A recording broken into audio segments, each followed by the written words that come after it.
So welcome back, fantastic people. Thanks for the perseverance post-lunch. We have members joining us from different parts of the Asian continent.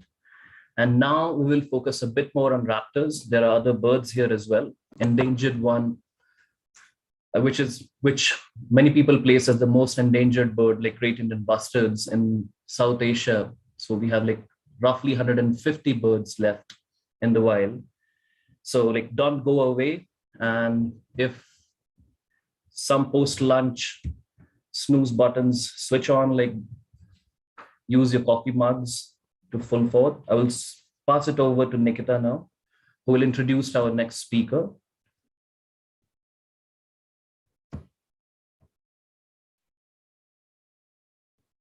Hi, everyone. Welcome back. The next speaker for our afternoon session is Dr. Alina P. Shnayder. After defending her PhD in physiology from Novosibirsk State University in Russia, due to her love for birds, Dr. Shnayder shifted her field to ornithology and joined the Russian network for the study and protection of raptors.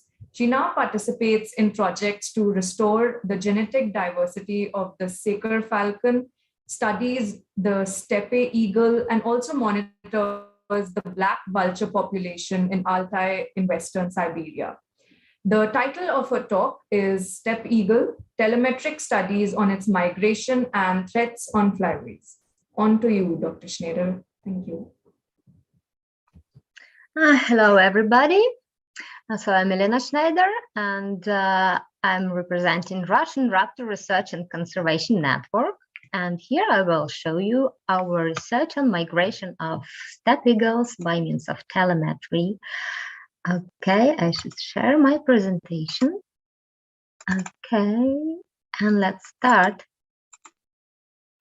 So, since 2009, our team conducts surveys on steppe eagles, follow its population trends, mark threats, and run conservation actions. An important role of our research is studying of eagles' flyways. And here is a steppe eagle population nowadays in a critical condition, and it needs immediate actions. Here you can see on the map the remains of its global breeding range, and most of its population are either declining, here the red color, or either extinct, that's a gray color. So today the population of steppe eagle is estimated as 37,000 of us breeding pairs. Lena. Yeah? Can you put it on the full presentation mode, like it is still on editable mode for us? Really? Oh, but for me it's Or is it only at my end? Yeah, from my side it's No, we could also only see her presentation. We couldn't see the full screen. You can see the full screen? No, we couldn't. Can you try sharing again? That's French. One moment. Let me try to stop the sharing. Yeah. And share it again. So I tapped it, then I'm going to zoom and I start share.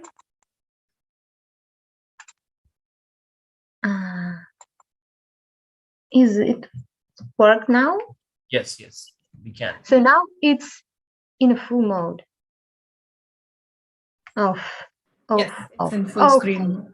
Perfect. Great. Okay, thank you. So nowadays, the global population of steppe eagle estimated as 37,000 breeding pairs, but 50 years ago, it was at least 3 times higher. And only 2 populations remain stable. That's over 20 years. It's stable over 20 years. It's one in here in Altai-Sayan ecoregion, and another one between Aral Sea and Caspian Sea. So it's a deserted area with a low level of anthropogenic threats. So in 2015, steppe eagle was finally listed as endangered species, and it gained more international attention and research priorities. So to reveal the threats that push this species into depression, we got to study more of steppe seagull ecology and at first its migration pathway. In our work, we use different models of GPS, GSM trackers with solar panels from different manufacturers. Steppe eagle is a large bird, so we can use trackers weighing from 30 to 35 grams with no problems. But our experience also cover smaller birds like booted eagles and sacred falcons, and actually we have experience with working with other products. In this research, our main model that we use is the one produced by the Aquila company, the one shown on the right picture.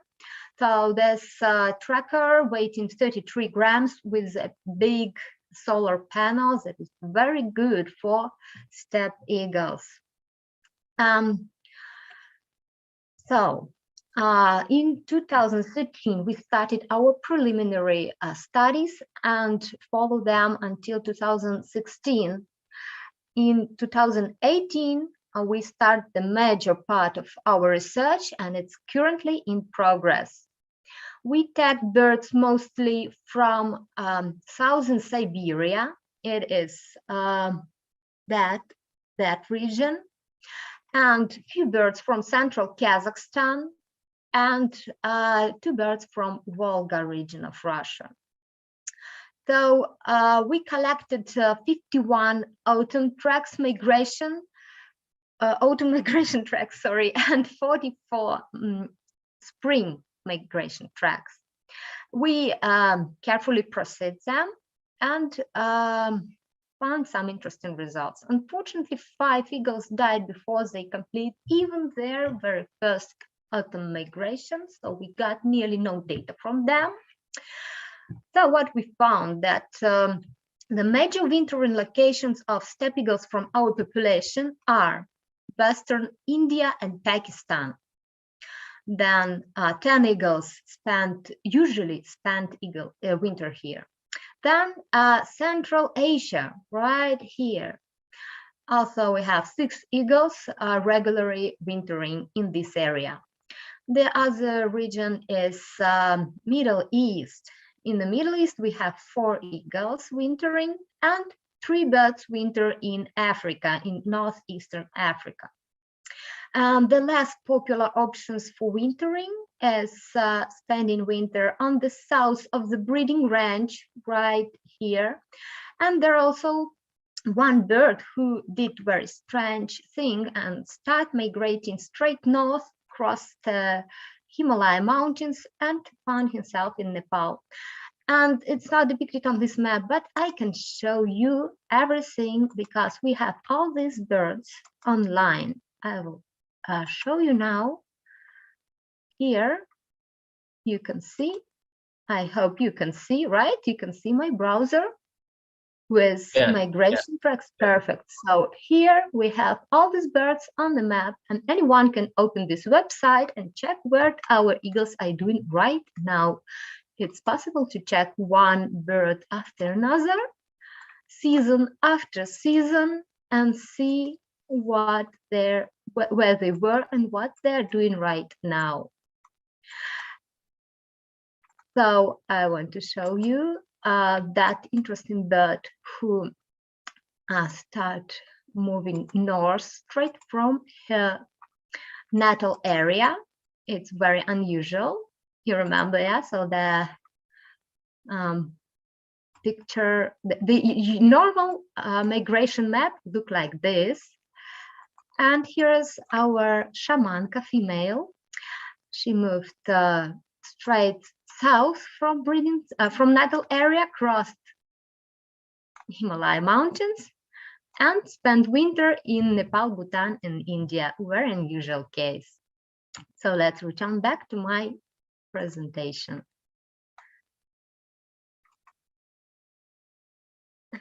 That's it. Okay. So now I'm trying to, sorry. It's not moving. Yeah, okay. So by analyzing the flyways of these 26 eagles and their behavior, we found that eagles used to change their wintering sites, even between eastern and western grounds. So we have some birds with low fidelity to wintering grounds and some birds with high fidelity. The one with low fidelity, they can easily change, for example, from Iran to Ethiopia, from Saudi Arabia to Yemen, to Sudan, or from India and Pakistan to Yemen. While some other birds use the same wintering sites year after year. Here you can see the birds, and here's a very important wintering site here and here. So some birds have low fidelity to winter grounds, some have high fidelity. And so we conclude that the choice of migration route is not strictly determined by genetic. They are much more dependent on the weather and geographical features. And here is a good example. That's migration routes of two siblings, of two brothers from one nest. And they choose completely different migration strategies and wintering sites. Brother Sin, the blue line, he stopped at the foot of the mountains and don't want to go further, while his brother Min, he easily crossed the mountains and prefer to spend winter on the seashore. Min, he exposed a high fidelity to his wintering site and returned every year to the same spot, while Min, his brother, he searched for a new location every winter. Sin, he used to make short and rational migrations from wintering site to the summer area and back, while Min circling in over big loops over summer grounds. So very different behavior of birds with same genetic, with same genes. So the environmental factors and individual features are very important. And here's another funny example of how weather factors can influence migration route. This eagle named Kanjik. And again, I'll switch to the website with birds migration and show you his track. So the Kanjik track, here it is. So on the first year of his life, he went to India and found a good spot for winter near Ahmedabad.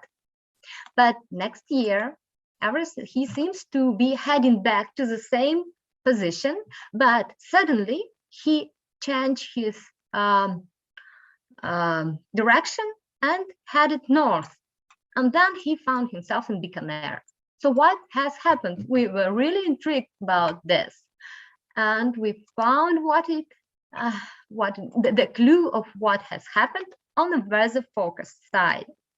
So I came back to my slideshow, and I hope you can see the full screen. And here, so Kanjik on his no, we can't see full screen. We can only see the wow. So that's quite difficult for me. What has happened? Sorry. And I will find again. I will manage it. I did it once. I will do it again. Here. Okay, there, here. So you can see that Kanjik on his migration, he faced a supercyclonic storm Kiar that was raging in Arabian Sea. And to escape it, he had to abruptly turn north and then to search for a new wintering spot. So that's how the weather make the bird to change his wintering ground. And on the next year, he again chose the spot near Bikaner because it's quite a good spot. We all know, I think. So next, we conclude that what we can see that steppe eagles from a quite small breeding population in southern Siberia could be found in a very vast area of the arid zone of Eurasia, but that exposes them to a lot of threats. Since 2013, we lost 13 birds out of 26. The most common cause of death is electrocution, and I think you all know that it's really very important factor that kills a lot of birds of very different species all around the world, and that's a very big issue to cope with this problem. And steppe eagles are very vulnerable to electrocution. Then another threat, that kills 3 of our eagles, that's shooting, just illegal shooting with no purpose. People shoot the birds flying above with absolutely no reason.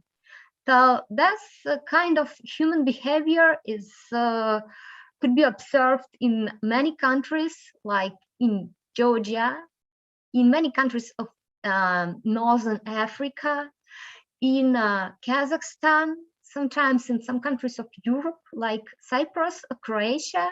So people just shooting passing birds with no reason, and it's a threat that's really difficult to cope with. 6 other eagles, we don't really know what was the main cause of their death. So it could be trapping. Our studies on other species of eagles show that the trapping is very serious threat in countries like Sudan and Yemen. People capture eagles to sell them for taxidermy or for, well, kind of as a pets. So to interrupt you, Lena, but like we have less than a minute left. Oh, sorry. I don't want it to end, but yeah, oh, sorry.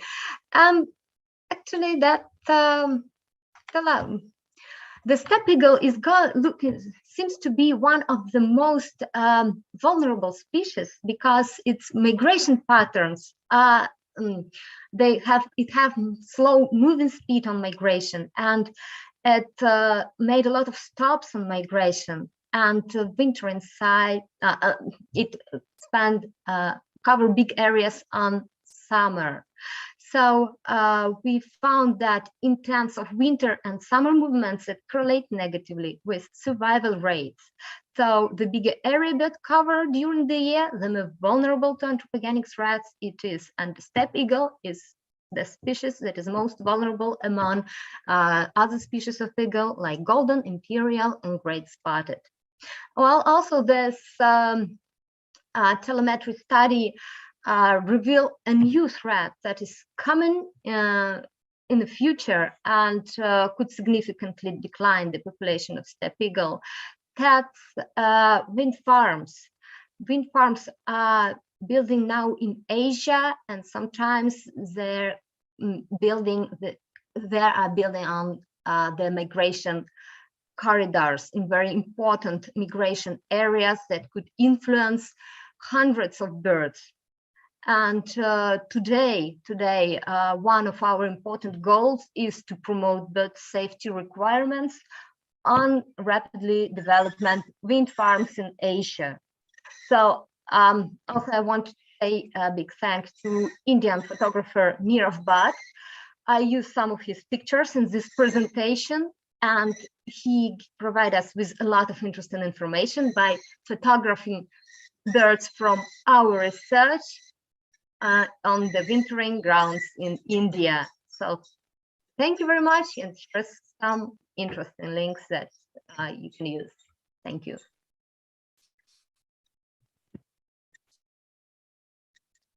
I'm done.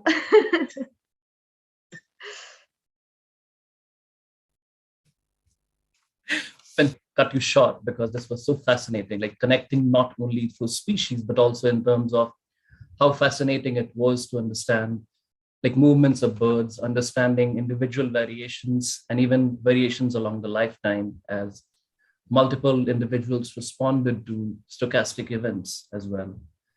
So I guess it will be a fantastic panel discussion towards end where I cover this. But an important question coming your way, like tries to explore the threats which you can think are very like heavily impacting steppe eagles in particular. People are interested in understanding the degree of site fidelity between males and females. So this is the question from Chris Bowden. And you have like a lot of thumbs up for your work, and like that to you and your team as well. Yeah. Rest of the questions you can handle on Discord. Yeah, I will. Yeah. So yeah, can you like comment about the threats? Right now, I have time. Oh, a few seconds, yes. So I was actually thinking about replying in Discord, and okay, then I can give links to papers that we publish on this work. So that would be fantastic. Yeah. So like our listeners, if you're interested in Dr. Shnayder's work, please poke her on Discord and she will be kind to respond. Thank you. Wonderful. Thank you.